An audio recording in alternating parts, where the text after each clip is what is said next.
আমরা এখন কোথায়?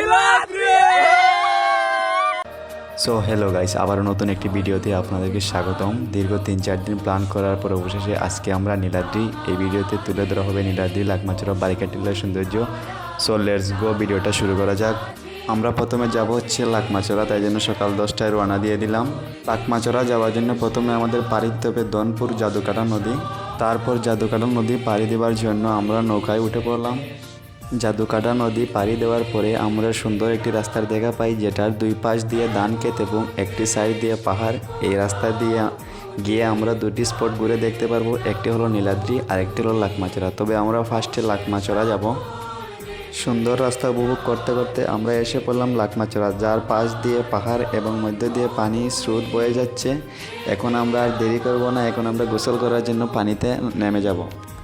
পানিতে নামার আগেই দেখি যে আমার বন্ধু শায়েদ আমাদের পাশা ভাইয়ের আন্ডারওয়ার্ল্ড কোম্পানির রয়্যাল বেঙ্গল টাইগার বক্সার পরে রেডি গোসল করার জন্য। তারপরেই আমরা দূরে দূরে পানিতে নামলাম গোসল করার লাগি। তবে একটা আশ্চর্যজনক ঘটনা হইলো, লাকমাচড়ার আগে অনেক পাথর ছিল, কিন্তু এখন আমরা গিয়া দিকে একটা পাথরও নাই। সাদা পাথর লুট হওয়ার পরে নাকি এখানে পাথরও লুট হয়ে গেছে। তার বাদে আমরা পানিতে নেমান দেখলাম যে একটা পাথর পাওয়া যায়নি, কিন্তু দুঃখজনক ঘটনা, একটা পাথরও পাইলাম না।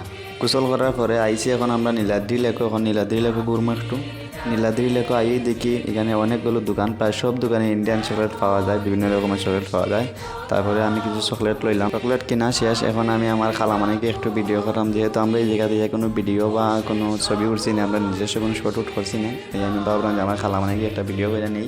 খালামানিকে ভিডিও করা শেষে আইলাম আমরা এখন বারিকা টিল্লা এর কি যে সুন্দর ভিউ, এর জন্য আমিও একটা ভিডিও করলাম। এখন আমার ভিডিও শেষে দেখা যেত যে অনেক সুন্দর ভিউ, আমিও কইতে আমার খালামানিকে একটু ভিডিও করিলাই, যেহেতু সুন্দর একটা ভিউ আছে, এই জন্য আমার খালামানিকে আবার ভিডিও করলাম। সারাদিন ঘোরাঘুরি শেষে আইলাম আমরা সুনামগঞ্জ পাঞ্চি রেস্টুরেন্টও। সারাদিন ঘোরাঘুরির পরে লাগিয়েছে আমরা ফেডে কিতা, এখন আমরা কিছু খাইনি। সো গাইস, এ পর্যন্ত ছিল আজকের ভিডিও। পরবর্তীতে আবার দেখা হবে নতুন কোনো ভিডিও নিয়ে।